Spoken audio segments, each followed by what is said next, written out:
I'm just gonna check from the page to make sure we are live, and then we can go ahead and do the introduction from there. Let's see, and I'm gonna put the announcement at the top. Okay, here we are. We are live. This is crazy. But anyway, thank you so much, Laura, for being a speaker and a guest on this wonderful platform. By the way, my name is Johnna. My Facebook name is Grace Forbes. So, Thank you can for you hear letting me me? know. Okay, great. Oh, yeah, yeah, yeah, yeah.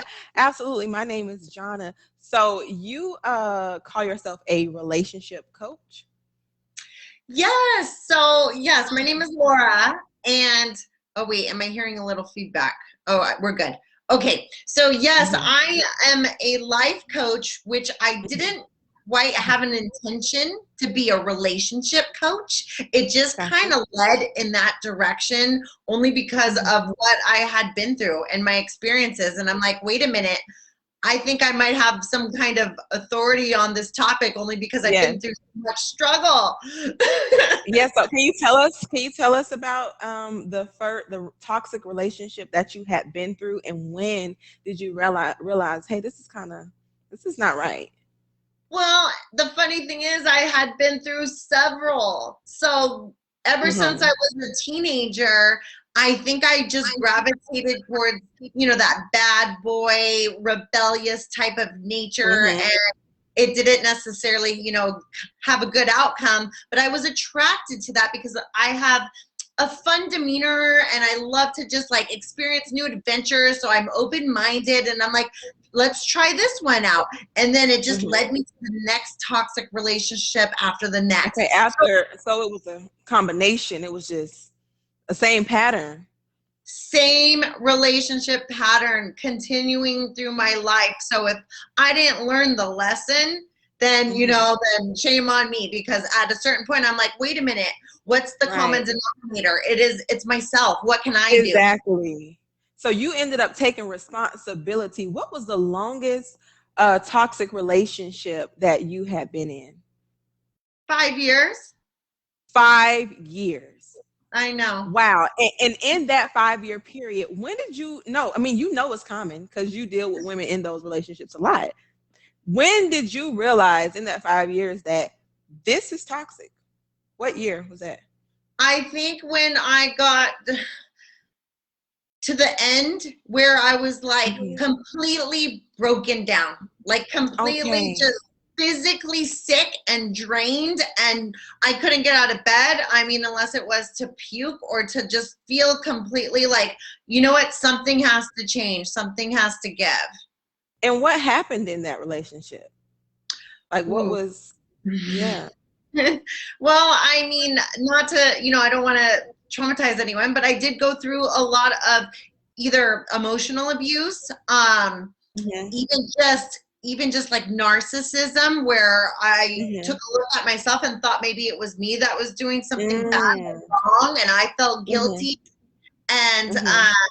it was just a lot of toxic environments, like whether they were, using drugs or Hmm. alcohol Hmm. excessively. It just was, Hmm. it wasn't pretty. It wasn't pretty. It wasn't pretty. So, and it's interesting because you said you realized that you were in the relationship that was toxic close to the end. So, when all this craziness was going on at first, you didn't even think it was toxic. It was normal to you. Yeah, I think I just accepted it for my destiny, and that was just what I was faced with, and I was clueless. I was absolutely clueless to my own worth. Mhm. Mhm. And how what are some of the signs that we can recognize a narcissist? Ooh, well, there is a phrase that I more in recent years have learned about gaslighting, and it's Okay, can where you they tell me that? I've heard it. Mhm. yeah, it's where they turn something around. Like, let's just say that you got your feelings hurt because Mhm. of whatever happened that day, and you're expressing yourself. Well, they will Mhm. turn it around to see that it's your fault, and Mm. somehow you are the one that created this, and they will Mm. make you Oh. feel less superior, or your feelings are invalid, or that they just Oh. don't count. So just like flipping the script. That's what it is. Okay, I Yeah, just didn't know that it had an actual word, gaslighting. yeah. Yeah. So why do you think people who are in toxic relationships stay in it so long? Because it's a habit, and we as Mhm. human beings, we're used to habitual, on the daily, whatever it is that our past says is usually what the present unfolds to, but that's not necessarily true. And Mhm. also just limiting beliefs where we believe maybe we're not pretty enough or skinny enough or Mhm. young enough, and we just settle. Okay, and when you say we don't think we're pretty enough, do you think the person in that relationship has probably told us that? So we It could be. It also could stem from childhood. It also can stem from, people that you had as an adult, like teachers and mentors that maybe said, hey, you're not smart enough. That's another Mhm. example. And you Mhm. led that to be true because it just ingrained in your brain. Okay. And how old were you in this 5-year relationship? If In that's my not too much. in my early 30s. So I feel like Like, I was old enough to know better, but I mhm. didn't. Okay. I mean, you kind of look like you're in your 30s now. So is that like is that like I don't know what that Thank you. was. I'm You do? I'm in my mid 40s. Really? Yeah. Yeah. So I mean, I am not ashamed to say my age, and it happened all the way up until my early 30s. That was just that Mhm. continual habit that I was just used to. I was programmed that way. It was a habit. I was used to what I got in the past, so that's what I expected for my future. So when you got out of that toxic relationship, the 5-year one, that was the last toxic relationship that you were in? Yeah. Oh, great. So what did you do afterwards? After like how did you start your healing? You know what? It was kind of unbeknownst to me that I was going to go through a healing journey, but that was Mhm. exactly what needed to happen. And I honestly give all the credit to the divine. Like, I just believe, like, somebody Mhm. was watching out after me, and you can label it anything you want: source, Right. God, Mhm. energy, whatever it is. The higher state was Yeah. giving me a message that I needed to listen to. Yeah. And then and in toxic relationships after you leave, do you think sometimes people move on too quick without Oh, that yeah. healing? Yes, and then all they're doing is bringing that same luggage right to the next. Right. And is that anything that you personally deal with as you are coaching um you work with women only, right? Not only, but majority, Mhm. yes. Um, Majority.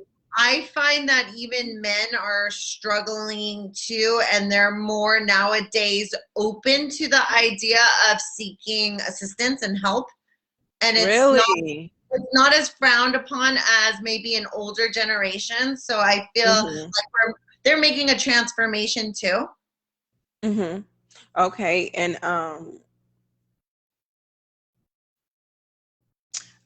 what do you think when someone's in a toxic relationship? What do you think it takes to make them finally leave? You know, there's people who've been in toxic relationships for 1 year and then they said, okay, this is too much. I'm gone. And then there are some who've been there for 10 years and they don't know how to get out. Yeah. I mean, it's the truth. And I don't come from a therapist standpoint. I just come Right. from what has worked for me. And I Hmm. always make a reference to that Dr. Phil quote, and when he says, how's that working for you? Because it's Oh, not working for me anymore. So if you don't make a change, then how do you expect change? hmm. Right, right, right, right.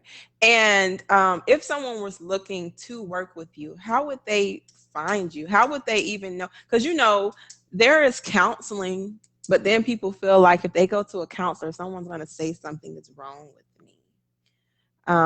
So maybe a coach might be a little bit more acceptable.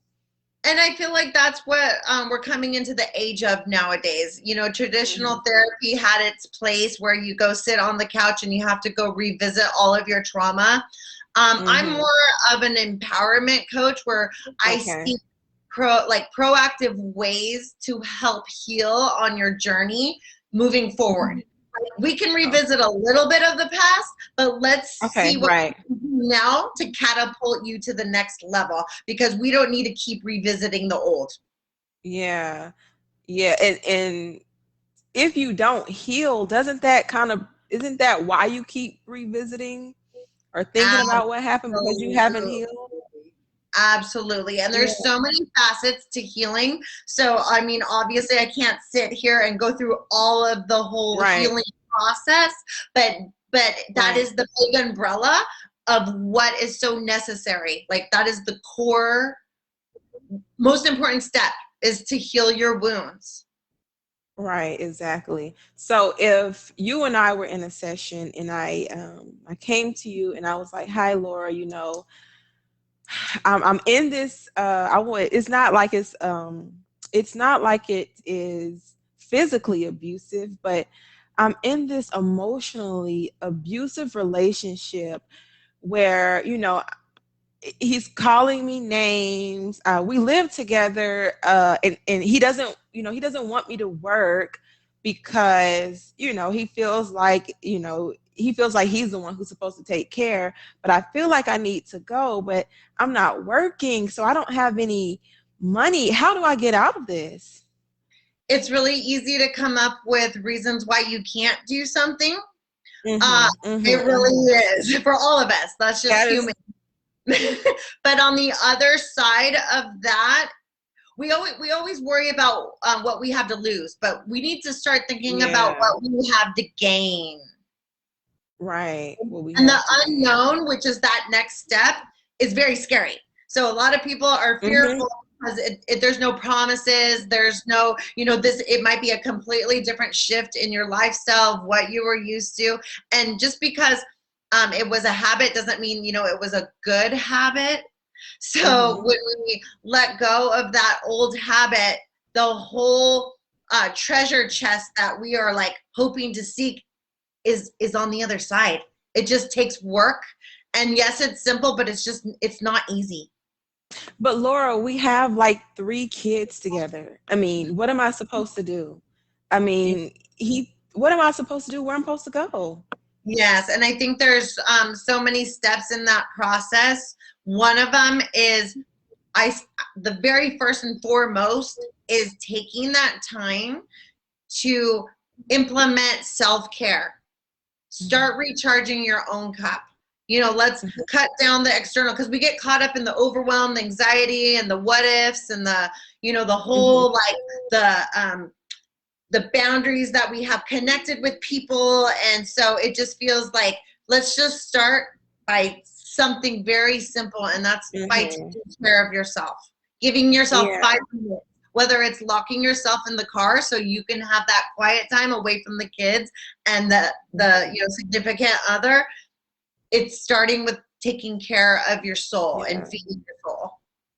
And it's thank you for that. So it's just actually as a coach, the client has to be ready to be coached and listen to your instructions, right? And Willing. sometimes if you willingly willingly, and sometimes just like you said, that little thing of self-care is an important step. And if what would you recognize or notice if they didn't even do that one step that you recommended that they do? I like to make things easier on people instead of giving them something additional to stress out about or Right. assignment to worry about. So I'm all about making it very basic and simple. And let's just get down to the surface, bottom level first. And since self care is so important to me, I Mhm. elaborate. Like when you feel better, you start doing better. So Okay. it's if they're willing to Yeah. put in 5 minutes a day, like you can't be a marathon runner tomorrow if you never started jogging. Yeah. So Exactly. let's not be unrealistic, let's take realistic steps, Steps. and it takes progress. So there's no magic pill. There's no overnight fix. Right, right. Have you ever had a client where you maybe said, you know what? I don't think you're ready. I won't say that to anybody because Okay. Hmm. nobody else can tell you how you feel and what your next best step is. Okay. I'm all about Okay. empowering. The answers Right. come in, and I am that natural cheerleader. So I want to give Hmm. people like I want them to see the beauty in themselves that they maybe didn't see when they were looking in the mirror. Right. So how long does your process generally last? Like, do you have like a 4 month, like a year? You know what? Everybody is so different. Everybody's Everybody's different. so different. There's no cookie cutter recipe. I feel like it's very unique, and it just depends on the person. And I also incorporate healing sessions. So I will go through Okay. a meditation with a client and Okay. walk them through a process. And every such session, I feel like they gain more and more clarity. And so I love Okay. to see where they started and where they ended up, because it's just night and day.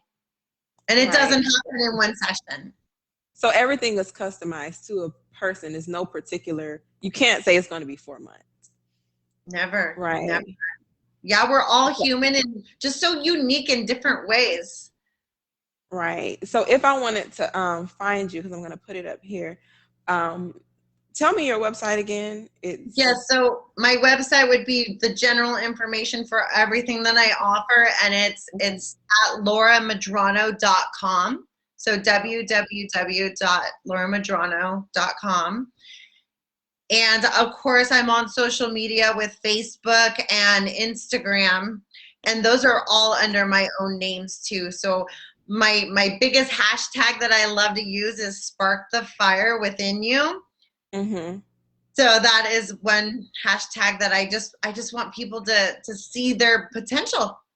Okay, right. And I see right now it's a spiritual coach. So you all do like a lot of different spiritual healing techniques. That I, is very interesting. I don't know if I asked you before, but what's one healing or spiritual healing technique?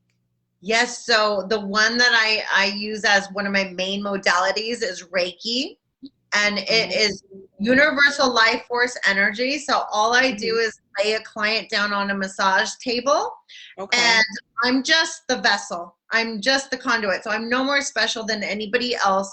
It's Okay. just like getting a yoga certification. You have to go through a process Oh, of classes. And okay. so I use this modality, and it's getting quiet with your mind, because the Mhm. logical brain can think of all the reasons and excuses of why we can't Mhm. do something. I'm all Mhm. about heart centered energy, and it's Mhm. non religious, it's non Right. denominational. It's just about you tuning into yourself. Okay. I think that I don't even really know much about it, but at first when you said lay down on the table, I thought you was gonna say, okay, you giving people massages. That's a really good way to start. I love massages. But that's a part of the self-care. It is. It That's is. a part of self-care. So Absolutely. And thank you know you. what? Uh-huh. Self-care, I always, because people will say excuses, oh, I don't have money, I can't go afford a massage, or I can't go get my nails done, or I can't buy the makeup. Well, guess what? Certain Yeah. self-care doesn't even include anything with money. It's called going outside for a walk Mm. and getting fresh air. It's even saying no to certain people because they may sabotage you, and that's saying yes to yourself when you say no to others, and that's a form of self-care. That's so good that you said that because other people think you're not there for me. Why? I mean, I needed you to be here for me, and you told me no. Ooh, that is so good because it makes people feel guilty. That's yeah. So stop feeling guilty about choosing, your mental health and your emotional health, right? Absolutely, and I'm guilty of being a recovering people pleaser, because I was always worried about everybody else. Mm. filling them up, and then I had nothing left for myself. So I was just depleted and drained. And at the end of the day, we're stuck with ourselves for the rest of our life. So you might as well Right. make that relationship with you the most solid and just strong as possible. Right. But yeah, that was really good. Everything you said was good. I really appreciate you coming on here to speak because so many people need healing. But anyway, if you all are interested in working with Laura, her website is www.lauramadrano.com. And we really appreciate you. So maybe another time you can come on here and, have your own session if that works for you. All right. Thank you so much. Thank you so much for having me. I'm so grateful. Absolutely. We'll talk soon. Okay, take care. Yeah. Bye.